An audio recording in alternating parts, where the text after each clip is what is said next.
Or do the rich people cringe and say, don't tell them that, Robert? Yes. Don't tell people what you know. Right. Keep them poor.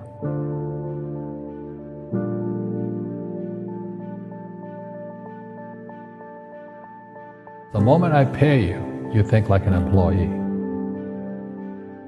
The moment you accept the paycheck, your brain goes dead. That's the trap. Entrepreneurs work for free.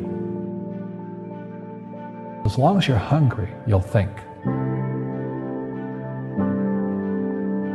The school system was designed to teach you to be an employee or a doctor or a lawyer, a specialist, but never about money.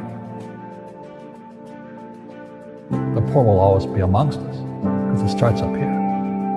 It's in their words, and the words become flesh. But when they say, I can't afford it or I can't do that, they go down. They become what they say. And I meet so many people, I can't afford it. You think I'm made of money? My PhD dad, he says, what do you think I am, made of money? I can't afford that. And my rich dad would say, that's why he's poor. Poor people say, I can't afford it, I can't do that, I don't have time. Because it's an escape. It's an escape, you know what I mean? It's easy to say, I can't afford it. Oh, I'm too tired. Oh, I can't go to the gym. When you could go to the gym. No, I can't. Truth is, I'm just too lazy to go to the gym.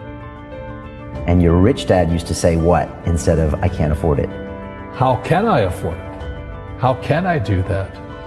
A question opens the mind, a statement closes the mind. See, when you say, I can't afford it, your mind shuts down, and you become what you say. People right now who are sitting at home, who are struggling financially or worried about money or unhappy, they may be making a lot of money, but unhappy with what they're doing. It was probably taught to you. Your superego was taught, get a job, work hard, or you'll never be rich, or the rich are evil, or whatever. Poverty is passed on.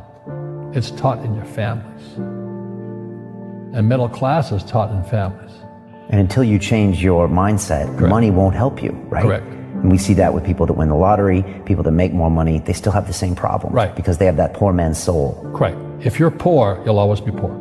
That's really hard for people to understand. Yeah, the money will disappear that fast. Just like most pro athletes, they make millions of dollars, and 65% are bankrupt 5 years later. It's because they come from poor families. But unfortunately, what Mr. Lipton was saying, it's passed down genetically. That's the frightening thing.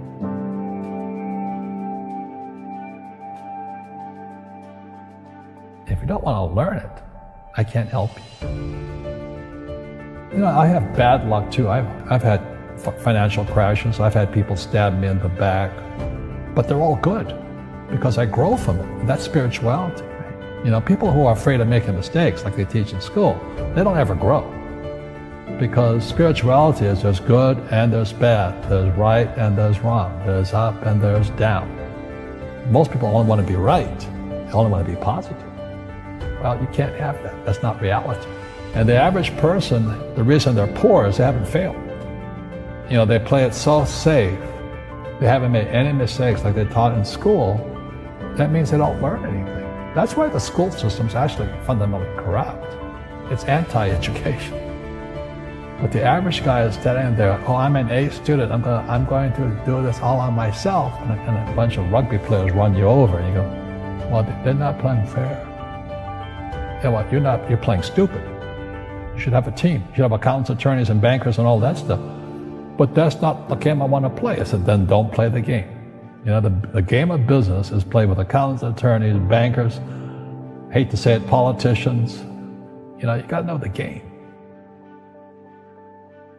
People say, well, money is not that important to me.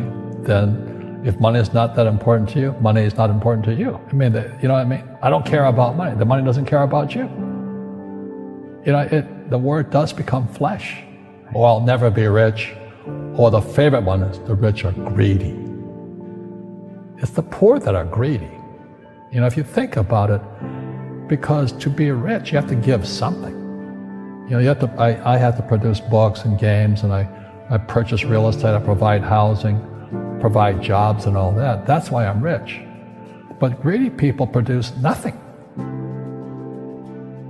Einstein said, imagination is more important than knowledge, but knowledge empowers imagination. And what most people lack is real business knowledge, like accounting, like debt, like taxes. You got to know that stuff, but they don't teach it in school to anybody. You see, most teachers in school, they're out of ethics. They teach subjects they themselves don't practice. Because I understood what a fake teacher is. A fake teacher is somebody who just wants a job and they'll teach anything. They teach how to shine shoes if you pay them more money. But they really don't know what they're teaching. In life, one of the things I suggest to people, you got to find a real teacher versus a fake teacher. And a fake teacher is somebody who doesn't do what they teach. And a real teacher is doing what they teach every day. Our school systems are making our students weaker. So in school, they have these things called now trigger effects.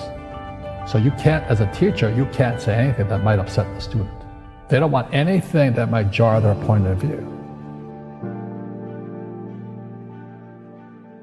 You see people say, well, why don't you give the poor money? So the only problem with that is it just creates more poor people. Give a man a fish, he fishes for the day, or eats for the day. Yeah, you give a man a fish, you get a lot of people who want more fish, But you teach them to fish. We become creatures of our own habits. And until we break the habit, we don't change. Our schools don't teach that. Our schools teach almost the exact opposite of that. And the average person, the reason they're poor is they haven't failed. They play it so safe. They haven't made any mistakes like they taught in school. That means they don't learn anything. That's why the school system's actually fundamentally corrupt. It's anti-education. So what I say to young people is you find your game. So my game financially is business, number one. Second is real estate. And that's why I pay no taxes. That's why Trump pays no taxes. Legally, it is a combination of business and real estate that gives us an unfair advantage over employees because they don't know what to do. And a lot of people would rather sit in the stands than be in the game. One of the greatest ways to acquire great wealth is playing Monopoly in real life. 4 greenhouses, 1 red hotel. But is that all there is? That's it. Robert, if I could give you some kind of a magic phone and you could make a call to the 20-year-old Robert Kiyosaki and give that young man a bit of advice, what would you tell him? I would just say keep going. Just do what you have to do. Just live it to the fullest, which I did. Nothing I ever did made sense. Now, could you imagine quitting a $120,000 a year job for $200 a month to go fight in Vietnam and almost die? It didn't make sense, but it was the best decision I made at that time. And I think what most people do is they let their parents or their friends talk them out of life. So afraid of failing. But failing is how we succeed. You look at guys like Edison and all that. They failed like 1,014 times before he invented the light bulb. Our schools punish you for making mistakes. That's why we have so many people who are so afraid of admitting they make mistakes or afraid of failing.